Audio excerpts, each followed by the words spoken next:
Have you ever wondered how online fitness coaches are pulling in over 10K per month consistently by selling their online coaching programs? Well, in this video, I'm going to show you exactly how it's done, the math, how it all works behind the scenes, so that you can create your own online fitness coaching program or improve one that you already have, so that you can actually be in a position to make those 10K months effortlessly. If you don't know me already, my name's Kieran. I'm the founder of FitPro Consultant, and we basically help online fitness coaches and personal trainers scale their business online and make a lot of money. So, without further ado, let's get into it. So, what you want to know is basically how exactly, on a numbers level, these fitness coaches are actually able to do this. And it's very simple. So, the industry standard for a niche specific online coaching program, right? And this is tried and tested. This is what all my clients are doing. We're closing at, between 40 and 65%.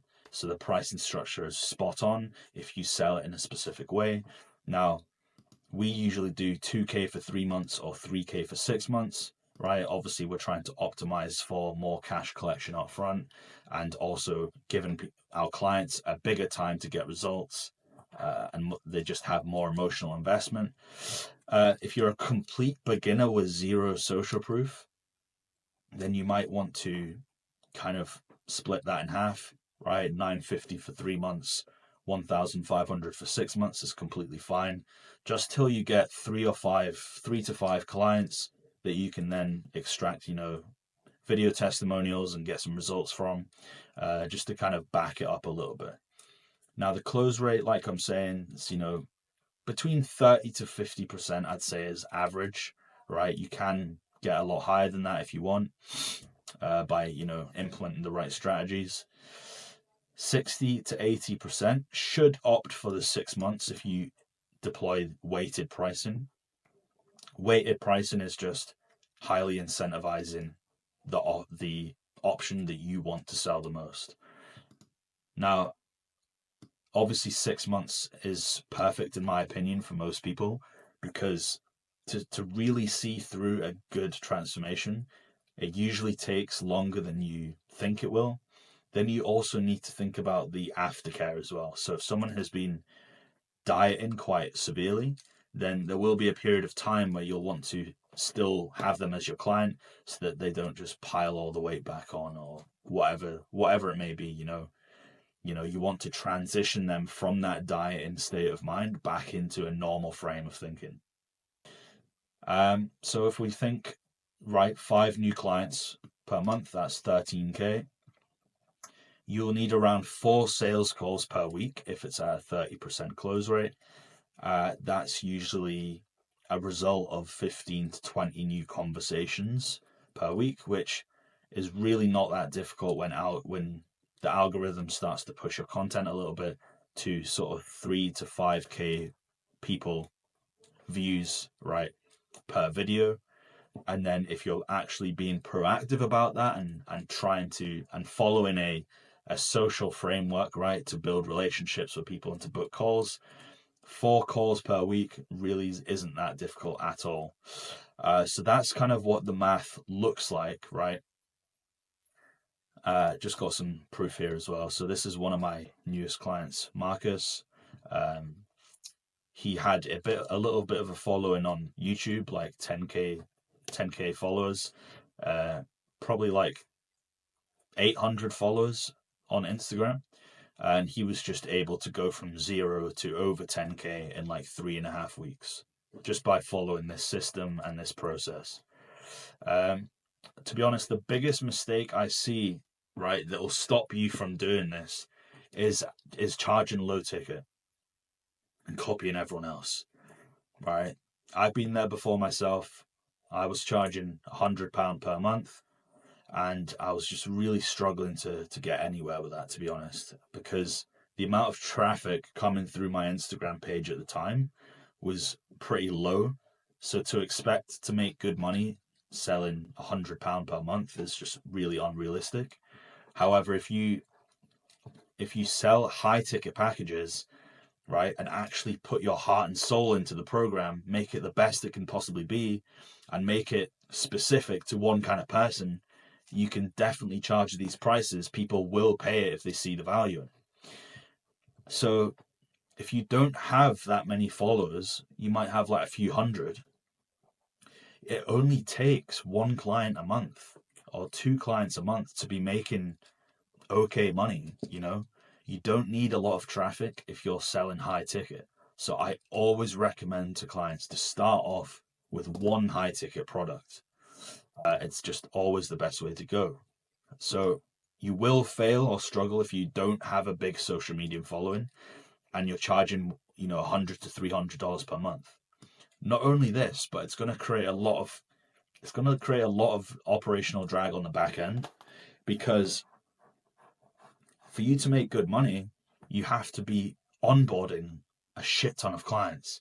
And you know what that means? You're going to have a shit ton of headaches, a lot more work. However, if you just keep it higher prices, lower volume, right, you're going to be a lot less stressed.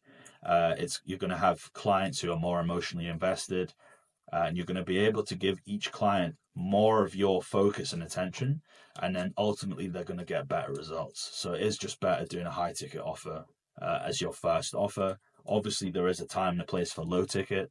If you need some sort of filtration offer, but this is, we're talking when you've got like 50K followers when this is applicable. So yeah, you can achieve your financial goals with low traffic. Like 10K a month is not even that crazy when you're selling high ticket and you know how to sell it, you know how to market it, and you have systems in place to allow you to do that are just repeatable, right? You don't even need ads as well, so it's going to be like 100% profit margins. So if people need it and it's more specific to their vision than other people, then people will pay it. That's just how supply and demand works. And you don't need to have a crazy amount of following to connect with people, as I'll tell you later. So if we look at the compounding interest of this as well. So obviously this was in Marcus's first month. So something also to consider is the compounding interest if he continues to put in the reps, right? So the buy-in tolerance variance of the audience, right? Only 3 people will be ready to buy immediately.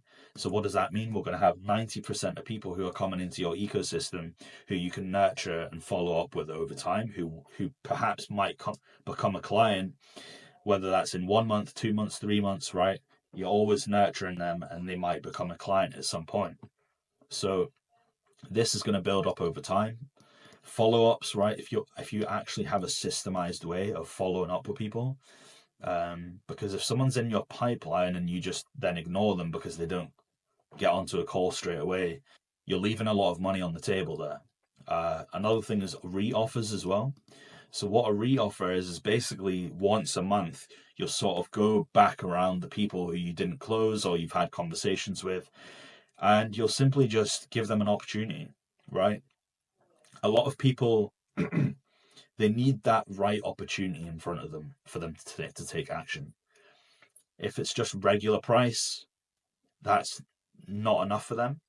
You want that light bulb to go off and think, oh shit, like if I don't take action on this now, I won't get this opportunity again. And then that allows people to buy.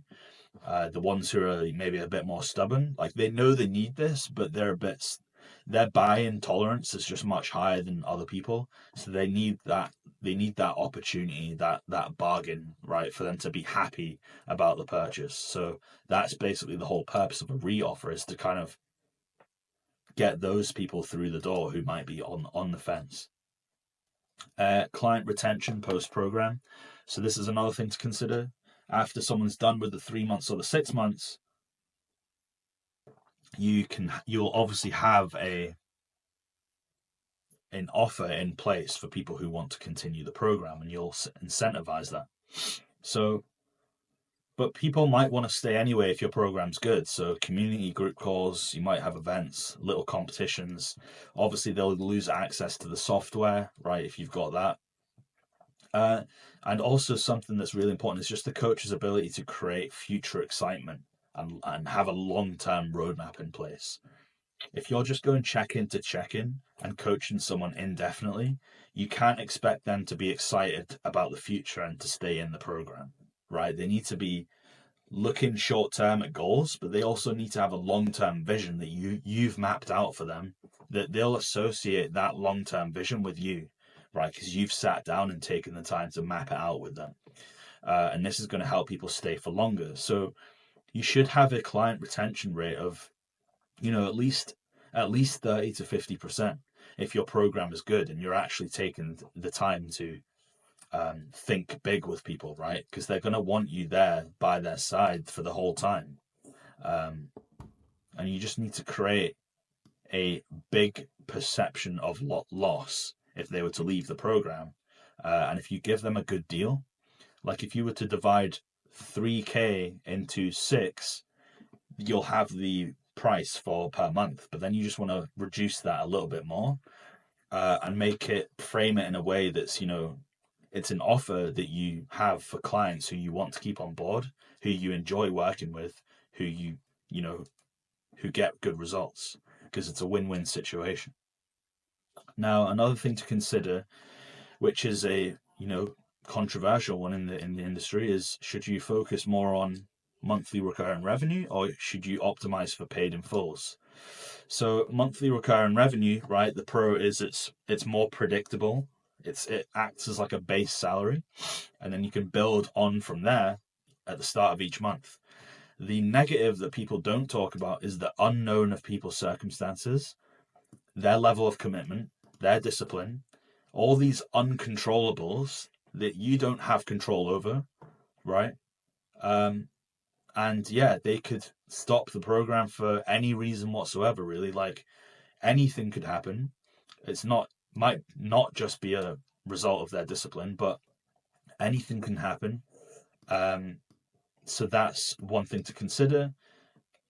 A really unlucky circumstance might happen where you just lose like 3 or 4 clients at the same time. It's not out with the realm of possibility.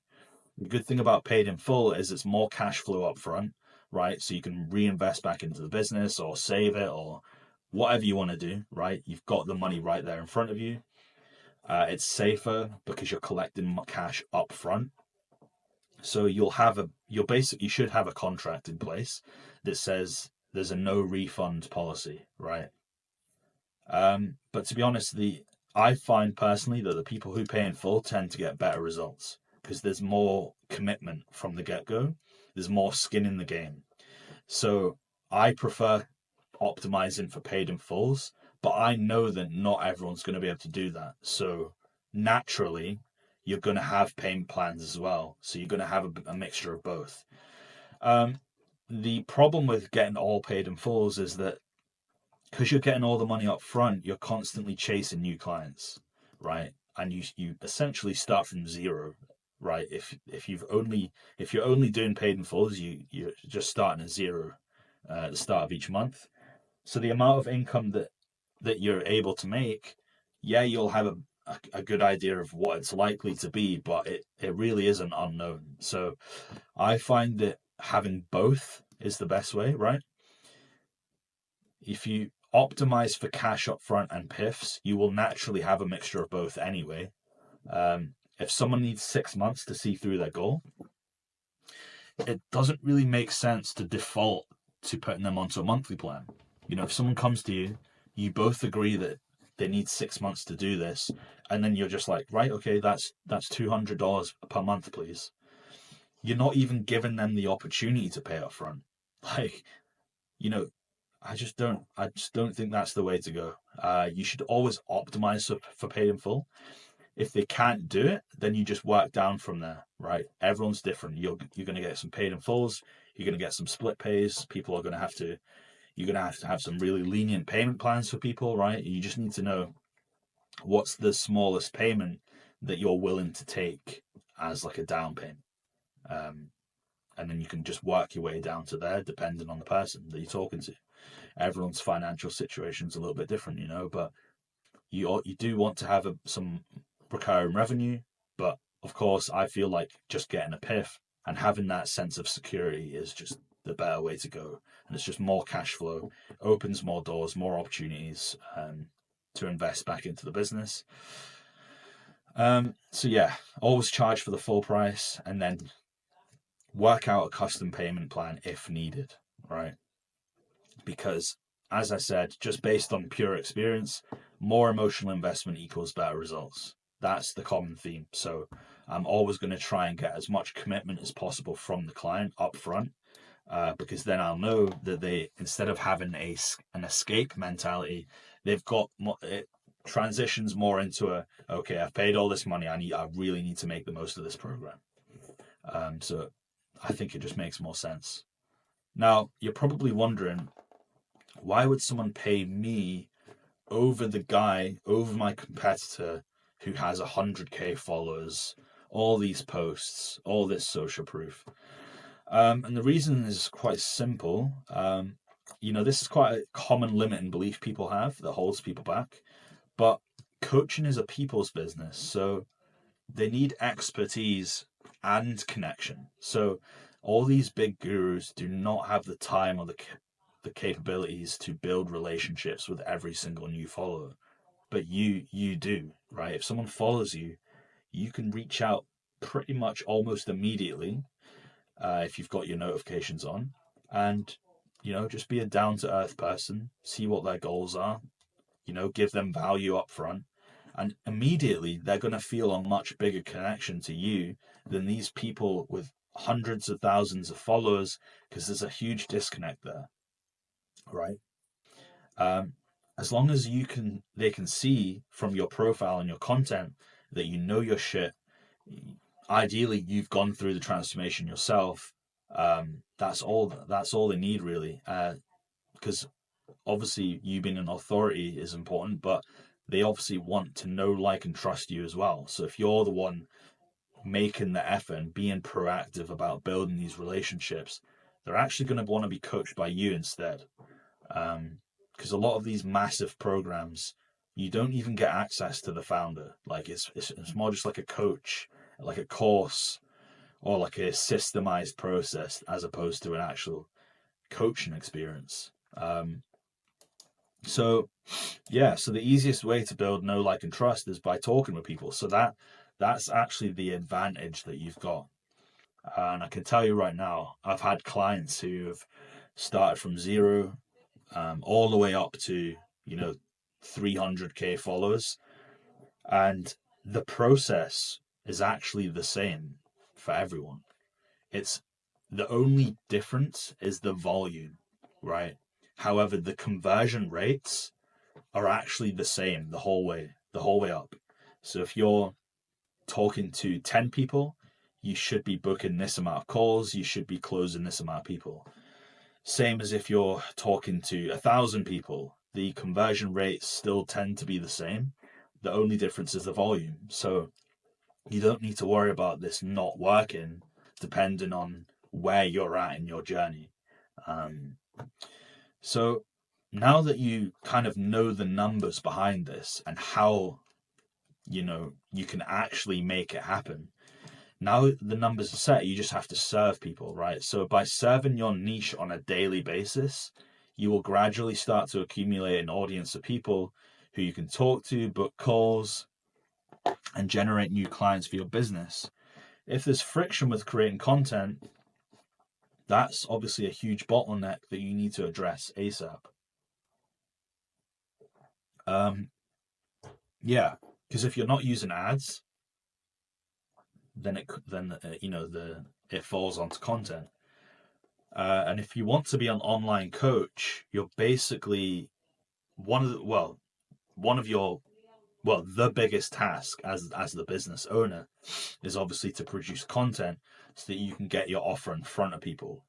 And if you're really dedicated and passionate about helping people, then you kind of just need to suck it up the fact that you have to be posting content to get your name in front of these people. So it's just something you've got to do. However, like I said about the compounding effect with marketing, uh, I've seen clients, not really gain any traction for like a month, even longer than that. But then all of a sudden, they find this little breakthrough, and then overnight they just have too many leads than they know what to do with. So just be reassured that shit can change literally overnight in an instant. You just have to be willing to be the person who wants to become the person who is capable of achieving 10K per month. And if you're not even posting consistently, then you're not living by the standards of someone who is worthy of making 10K a month. So yeah, that's kind of it for this one, guys. And yeah, I'll see you in the next video.